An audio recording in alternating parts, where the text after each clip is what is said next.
김대성 목사의 100가지 한국 교회사 이야기.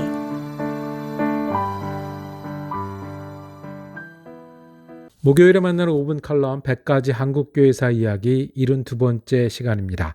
예수님을 닮았던 목사 한경직 이야기를 이어가겠습니다. 얼마 전 동료 목사님들이 모여서 한경직 목사님의 설교문을 나누어 읽은 적이 있었습니다.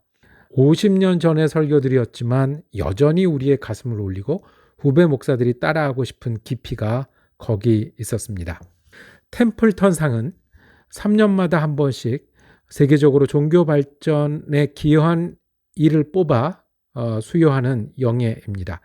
종교계의 노벨상이라고 부르는 이 상의 심사위원들은 한경직 목사를 1992년 수상자로 선정하면서 20세기가 낳은 한국의 가장 뛰어난 목사일 것이다 라고 설명했습니다.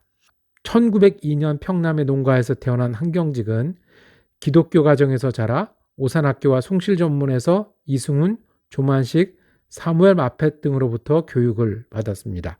미국 장로교회 프린스턴 신학교에 유학한 후 귀국한 다음부터 1933년에 신의주 제2교회 목사로 일하기 시작했습니다. 1945년 북한 지역이 공산화되자 월남하였고 서울의 영락교회를 창립하여 1973년 은퇴하기까지 섬겼습니다. 그 이후에도 한국교회 연합활동의 지도자로 일하다가 2000년에 소천하였습니다. 공산화된 북한을 떠나 월남한 한경직 목사는 앞으로 더 많은 북한 주민들이 남아할 것을 내어다보고 이들을 위한 교회가 필요하다고 믿었습니다.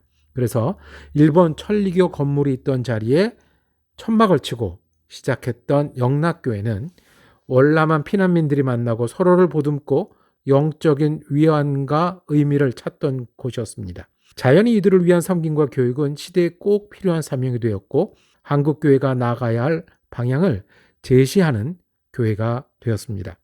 한경직 목사는 그의 민족 복음화에 대한 열정으로 더 큰 자취를 남겼습니다. 그는 한국 사회의 미래가 기독교 신앙과 윤리에 달려 있었다고 확신했습니다. 그래서 서울의 영락교회를 비롯한 지방의 곳곳에 그리고 한인 교포들이 있는 전 세계에 약 500여 개의 교회를 세우는 일에 협력하였습니다.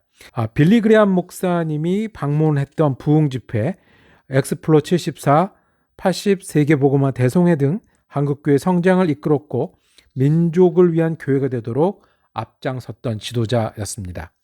해방, 전쟁, 가난으로 이어지는 역사 가운데서 기독교가 감당할 사명의 선구자였던 역할을 한경직 목사에게서 볼 수 있었습니다. 1947년 고아원을 시작했고 51년에는 모자원, 54년에는 경로원 등을 세우고 민족의 아픔을 보듬고 소망을 전했습니다. 한국의 미래가 자라나는 세대의 교육에 있었기 때문에 대광, 보성, 영락중고등학교 등의 사립학교를 세웠으며 숭실대학교와 장로회 신학대학을 지원하였습니다. 한경직 목사가 한국 사회에 전했던 기독교적 섬김은 구호와 이론이 아니라 손으로 마음을 전하는 실천이었습니다. 한경직 목사를 기억하는 많은 이들은 그를 성장을 거듭한 한국교회 지도자일 뿐 아니라 기독교적 삶의 모범으로 존경합니다. 구두가 없는 사람을 만나면 구두를 벗어주고 자신의 외투를 전해주었던 일화들은 셀 수 없이 많았습니다. 교회의 청년들이 교회에 항의하는 일이 있었을 때 육순의 목사였던 한경직이 자신을 자책하며 무릎을 꿇었던 일도 있었습니다. 한 번은 교회 장로 한 명이 한경직 목사를 향해 12가지 회개할 죄목을 발표한 일이 있었습니다. 그때 한경직 목사는 그 이야기를 다 들을 뿐더러 목록에서 빠진 죄가 수백 가지가 더 있습니다 라고 답했다고 합니다. 아름다운 빈손으로 기억되는 그의 마지막 기간들은 겸손과 청빈으로 많은 이들의 가슴속에 남아 있습니다. 같은 시대를 살았던 박형룡 박사는 신앙의 정통성을 지키려 했고 김재준 교수는 변화하는 세상을 끌어안는 신학을 전했습니다. 이와는 조금 달리 한경직은 모두가 가난했고 모두가 소망을 붙들어야 했을 때 피난민과 가난한 이들 그리고 온 민족을 섬기는 목사가 되고자 했습니다. 그것이 예수를 닮았던 목사로 그를 기억하는 이유일 것입니다.